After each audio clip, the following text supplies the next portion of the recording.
Early on, I had to kind of unlearn, keep wanting to control everything. What was the biggest gamble that you've taken with the Bureau, would you say? I think working with a sister is probably one of the biggest gambles, I think, touch wood, we're very blessed to have a close relationship, but I think you have your weeks. There are weeks where, for me, we're sisters, so we can really have that informality when it comes to, weeks where it is more difficult. On days that it feels like the world is falling apart a little bit, or things are honestly just really hard. I think at a certain point, you just kind of have to take that leap of faith. Whether it is a new hobby or a business idea, kind of take that leap and learn that new skill or start that side hustle. I just think that life is too short to not enjoy what you do.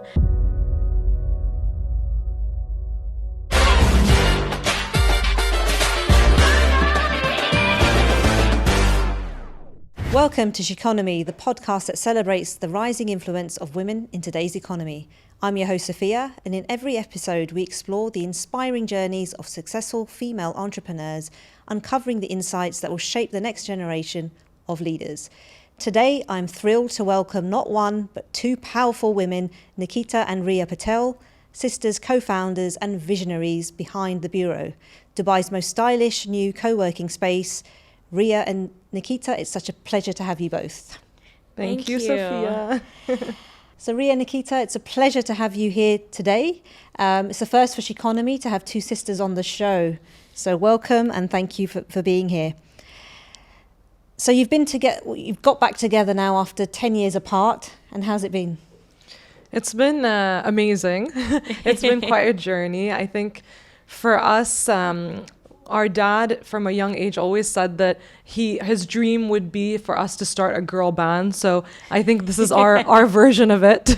Amazing. I think working with a sibling is definitely high risk, high reward. And in our case, definitely high reward at this point. So really happy to be on this journey with my sister and co-founder, Nikki. Amazing. And have you found that your personalities have shifted? And how did each of you change?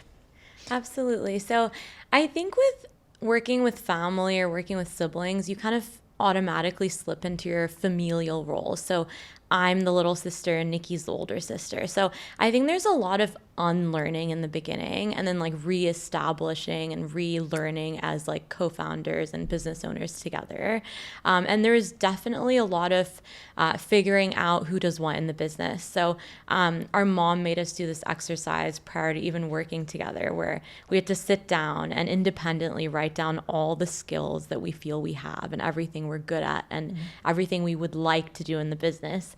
And funnily enough, maybe one or two things overlapped. So it was a go ahead from that point. Nice. And I think with family business, it's never separate. You can never separate family and business. So it's beautiful in one sense because decisions get made very quickly. There's no filter between us in a sense. But then, like Rhea said, it comes with its own challenges, And I think early on, I had to kind of unlearn keep wanting to control everything. And Rhea had just moved from the UK and the US. So for her also, it was important to learn kind of how to do business in the region as well, which is very different to the rest of the world. It is very unique, a very unique working style. So, So following on from that, as you were born and raised in Dubai, you've seen the city evolve into this hub of business and innovation. In your opinion, what makes Dubai unique and exciting for women entrepreneurs today? I think entrepreneurs in general.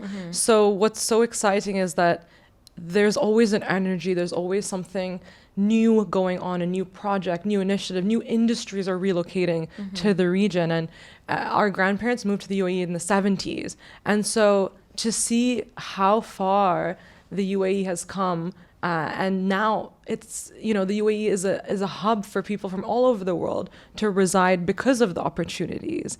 And I think a few of those things are that, their visa rules have changed. So now there's more, it's easier to set up businesses here. There's a freelancer visa. There's a remote working visa as well. True. So it's really making life a lot easier for people here in the UAE, amongst one of the things. Yeah, and just to add to that, the population has just grown so much. And I think post-COVID, people realized, wow, Dubai has so much to offer, and I think a huge component is safety as well, and just like accessibility to the rest of the world. So I think just the influx we're seeing right now is incredible. And we do think that it's going to keep growing as well. No, I agree. I totally agree. So every entrepreneur faces behind the scenes challenges that often go unmentioned. What was one of the biggest unexpected challenges that you faced in building the bureau in particular?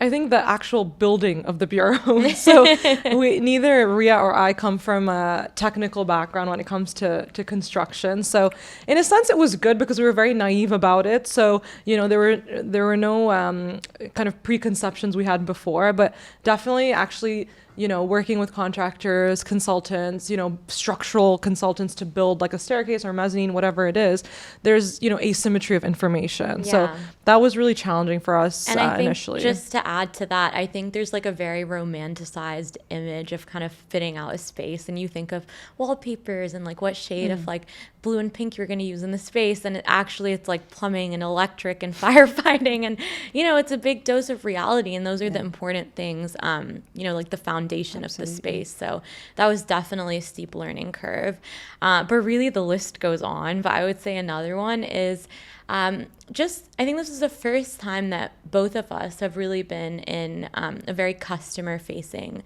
business. So I think there's definitely like challenges along with that. I will say it's probably one of the best parts of the journey as well. But I think a big learning, especially in the beginning, was business isn't personal, and that every challenge is just kind of a learning lesson as well. So, and I think early on, so we wanted to bring on a cafe partner to run the cafe, which is a fundamental element of a co-working space.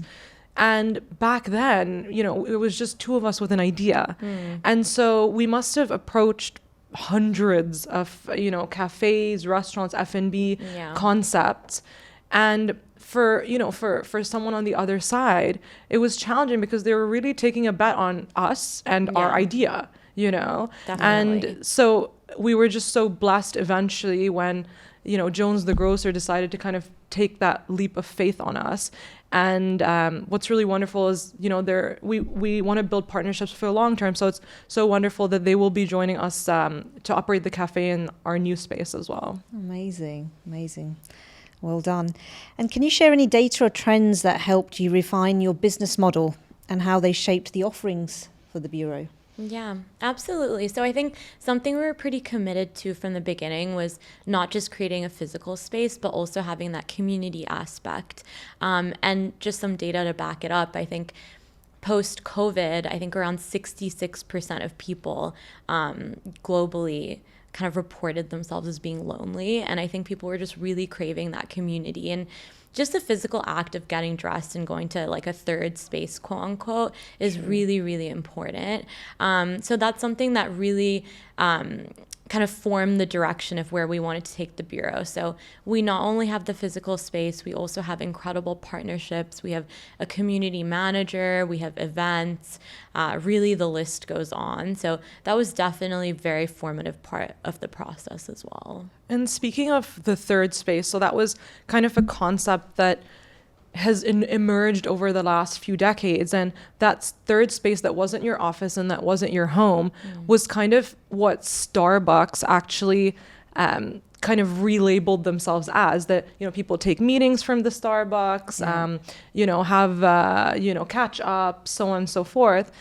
However, it reached a point where the internet was not necessarily, strong. True. They had a limit on it. There's a noise. So it wasn't necessarily conducive always to working. And so the way that we've kind of incorporated that is that, the bureau, we do see the bureau as a third space. So we say that it has the comforts of your home, but the convenience of your office. So when you come to the bureau, it's really like a one-stop shop. So you can have a meeting. We have meeting rooms that you can book.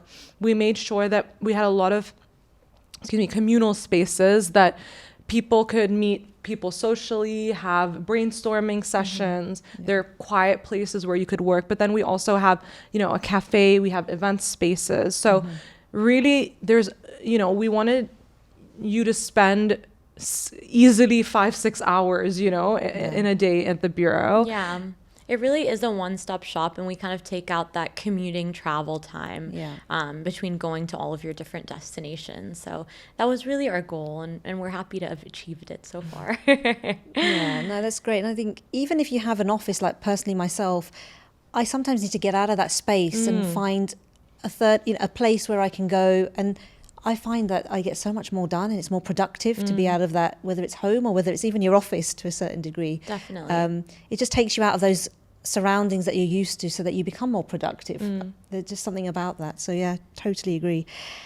So coming back to the business, starting any business comes with risks. Now looking back, what was the biggest gamble that you've taken with the Bureau, would you say? So yeah, I think we both have different gambles, but I know for me personally, I think working with a sister is probably one of the biggest gambles. I think, touch wood, we're very blessed to have a close relationship, but I would say in order to work with anyone, there has to be a really, really solid foundation. So that was for me personally a huge gamble. And then moving on to just the actual project, like Nikki said earlier, this was an idea that we came up with in our house, in our living room. And I think just getting that buy-in of our team members, building that team, getting the buy-in of our cafe partner and our vendors, signing the lease. I think at a certain point, you just kind of have to take that leap of faith. And I think that we believed in our idea enough that we kind of got that buy-in of others. And I think also a risk was our location. So a lot when we were kind of figuring out what we wanted in a location, apart from, accessibility in terms of parking, natural light, we were really keen that we wanted to be on the ground floor. So, you just enter without having the hassle of taking an elevator so that the experience is positive from the start. Yeah. However, in terms of location, we were a bit conflicted because you have kind of two main metros on opposite parts of the city. Number one being DIFC downtown area, which is kind of the financial metro, and then the Media City JLT area, which is on the other end of town. And so what we realized is that, both these areas are quite dense, and we wanted a very specific location. And so we kind of decided to be in the middle of both of those two areas. I was going to say, so you're right in the middle of both. Which in effect is a gamble because there's not as much footfall. But the more focus groups we did, the more we realized that is what people want because those areas are so crowded. And, it attracts people from both areas. So that was also a gamble in itself. Yeah, no, I think as the first step, that was a good way of looking at it. Sort of go halfway, not there, not there, and then take it from there. So, okay, so we're going to move on to the next segment, which is one question and then the third one. So this is about community. So your Taboo Talks series addresses important but often overlooked topics such as women's health and financial independence. What's one taboo subject that you believe still isn't getting enough attention? I think money. So money, whether it's on a personal level, how you yourself think about money. Then when you move to, the next potential stage of life, which is in marriage, for example, how do you deal with money between, two different people? Then moving on to the next stage with kids, how do you kind of instill those values in your kids? And also on a business level, is there enough investment into female-founded businesses? Absolutely not. Yeah, I think the statistic is like only 2% of companies globally are like that are female-founded or funded. Receive VC funding. Yeah, VC funding. Yeah. Yeah, no, true. And obviously, with my financial background, I can agree with you. I don't think there is enough financial education out there. Not just for women, but generally. And what you've said there is, there's different stages in life where you need require different financial advice. And you're right, there's a stage where you've just graduated and whatever, you still need to start. And then as you go through life and you get married, you have children, and then your career progresses or the business progresses, you need a different type of, financial advice. So I totally agree, and I know where you're coming from on that. Yeah. And in terms of, the investments that are coming women's way in particular, I totally agree as well. Being a female founder of a business, I totally understand what you're saying there. So I think both of those points, we really need to have some improvement in those. How we're going to get there, I actually don't know. But personally, I try and get out there and do as many workshops and talks as I can, but that's not going to, in the big picture is a lot bigger. So we need to kind of handle that. Absolutely. And I think some of the things we do as the Bureau is we've partnered with a company called 2022 Female Angels, and we hold pitch nights. And so really to enable female founders to have an opportunity to pitch for funding, and also just practice pitching as well, in a safe place, in a safe forum, and get feedback or mentorship or whatever it may be. So I think we do what we can in small ways and small steps to bridge that gap, but of course there's a long way to go. Absolutely. And I think a big part of that is actually even just confidence when it's got to do with public speaking, Yeah. So everything from, the actual content of a presentation, how to be captivating, convincing, but then also like the delivery, True. And these are skills that should be taught in school, Yes. Yeah. By the time you leave school, you should be a confident public speaker. I totally agree, yeah. And there's so much on our curriculum still that is really not giving us any value when we enter our sort of life, working life or general life, to be honest. So absolutely. Yeah, I'm not sure when they're going to wake up and change the curriculum that's been there we can for solve many, all many the world's years. problems right now. So the Bureau provides an integrated approach to work-life balance with fitness studios, wellness programs. How do each of you maintain a good personal and work-life balance?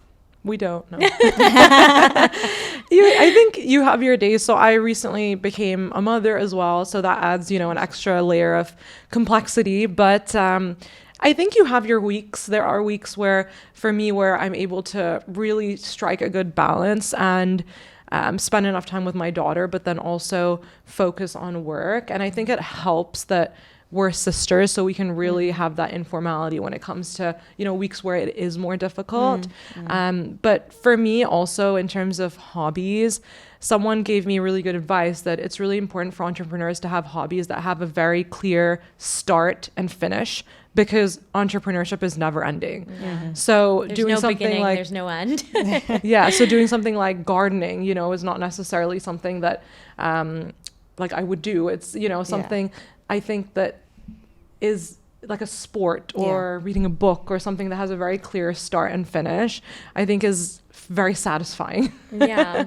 And I think for me, it's just incorporating wellness and exercise into your life in a very easy, accessible way. Like for me, I know that, I'm more likely to attend that workout class or that tennis game or whatever it may be if it's close to my house, if there's parking available, if it's at like a realistic time. So I think just like being realistic about your expectations of yourself and exercise and how much you want to do in a week as well. And similar to what Nikki said, I'm really big on hobbies, and I'm really big on hobbies that involve your hands as well. I think it just keeps you grounded, and I think it was definitely a COVID crafter, and I think it really helps to just distract your mind as well. So True. So do you think Dubai is ready for this integrated concept of work-life spaces? So I think we have differing opinions on this one. There are many existing co-living, co-working concepts. My initial thoughts on that is that I love the separation. I like the idea of getting up and going somewhere else to go work. But many people love the convenience of that. I know Nikki really enjoys that as well. So I think as a city that is growing at such a rapid pace, something that really wastes time is traffic, like sitting in traffic. And what we've seen is the city really localizing. So we always had like areas of Dubai, but now those areas are becoming more and more self-contained. So you'll have like schools in that area, you'll have offices, you'll have your amenities and so on and so forth. And so I think now more than ever, as the city grows, this is going to be more popular, you know, co-living, co-working with everything kind of in one space and a one-stop shop. Yeah, and you're right. I think that it's evolving in terms of having everything in that particular area. And I know personally as well, when I have to travel to another part of Dubai, it's a hassle because you're thinking the traffic to get to whatever it is that you're trying to do. But yeah, no, I think this could be the way it's going to evolve actually here, to be fair. Yeah. And I know we talk about work-life balance, and what's really interesting is I think there's also been a blurring between work and life, so to speak, or non-work, because I mean, we have now the flexibility to work whenever we want, you know? And so, I mean, we have people working from the bureau whose offices are virtually in different countries. And so they do have to work at odd times in terms of UAE timing.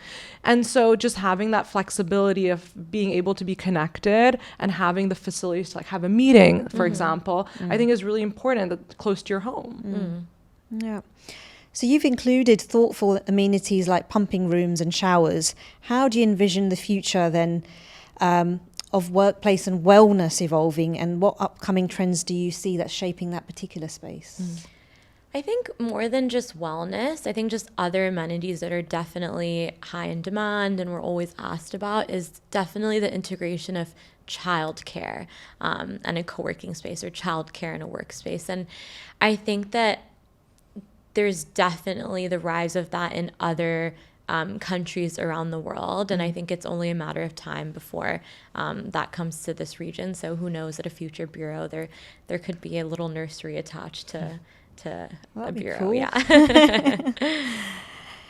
So how has working together as sisters shaped your leadership style now? So we actually have very different leadership styles, but I think what's really made us a great team is that even though we do probably disagree on 90% of things operationally, I think that 10% of the important things is what we align on in terms of values. So I think our values are really aligned. So on big picture items, we're consistent on these things. So things that are really important to us are, you know, over communication. And that's something that we really emphasize with our team, saying that everyone in the team should be aware of what's going on at every point, and that just reduces frictions in any team.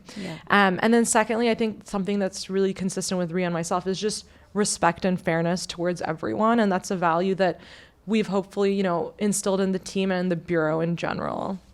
Yeah, and I think something that we're pretty consistent on is our team is kind of our family. Like, we want to have really positive, healthy relationships with everyone on our team. And something we're really aligned on is we also understand that everyone has different hobbies and interests outside of work, and we really encourage people to pursue them. So one of our team members has a podcast, and another is very into DIY. So we really encourage people to have hobbies outside of work as well. That's great. That's really nice.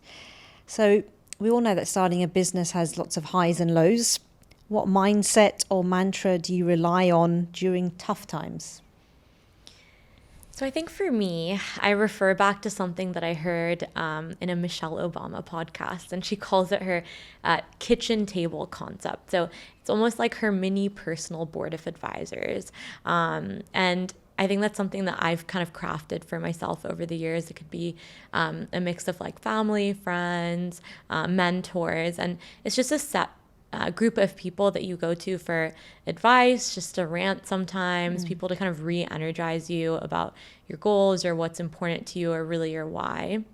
So that's been like a very, very helpful tactic. And, you know, on days that it feels like the world is falling apart a little bit, or things are honestly just really hard, I always will take the time to do something very creative and something that I really want to do and enjoy doing and working on the business. So those are kind of my two strategies.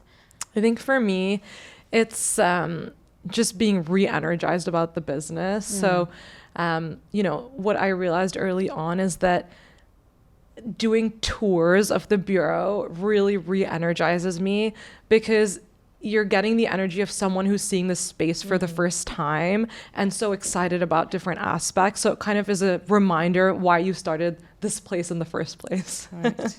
Nice. Thank you for sharing. So, the future, are there any emerging global trends in technology, business or society that you believe will significantly influence the co-working space in coming years? I think there's so many, but one in particular that is the hot topic right now is AI. And we've really thought about how we can use AI in very tangible ways. So I think a really, really big one is space planning. How can we kind of optimize our layout to fit the most people in the most efficient way?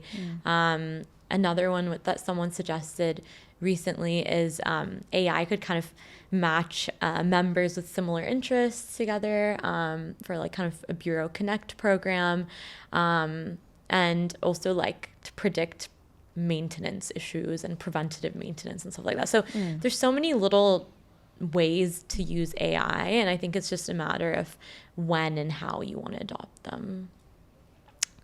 Cool, great. So are there any new projects or initiatives on the horizon that you're particularly excited about that you haven't shared publicly yet? We haven't shared this too publicly, but we are opening a second location. So it will be downtown. Amazing. So in downtown Dubai, just off the boulevard and near the Opera House. So it's a new kind of region almost for us, because it has, downtown has different customer behavior, different demographic, different infrastructure as well. So for us, it was a bit more challenging, even adapting a lot of, our services and just thinking through the customer journey and what that would look like downtown. But anything new is a new fun challenge as well, Absolutely. And congratulations as well on that. Thank you. That's great news. So is there anything you'd like to leave our listeners with, a final piece of advice or inspiration? Work with your sister. It's a good idea, is it? I think something that I would say is just, whether it is a new hobby or a business idea, kind of take that leap and learn that new skill or start that side hustle. I just think that life is too short to not enjoy what you do. And so that would kind of be my main piece of advice, I guess. Amazing, thank you. And I think for me, it's that, something that we've learned over the last few years is to just be really agile and flexible and not be stuck on kind of what your original thought was for a business. Constantly unlearn, relearn, and just have a kind of growth mindset as well. Amazing, thank you. And thank you for joining me today. It's been a pleasure hearing about your incredible journey. Thank you, you, Sophia. Sophia. Thank you for having us.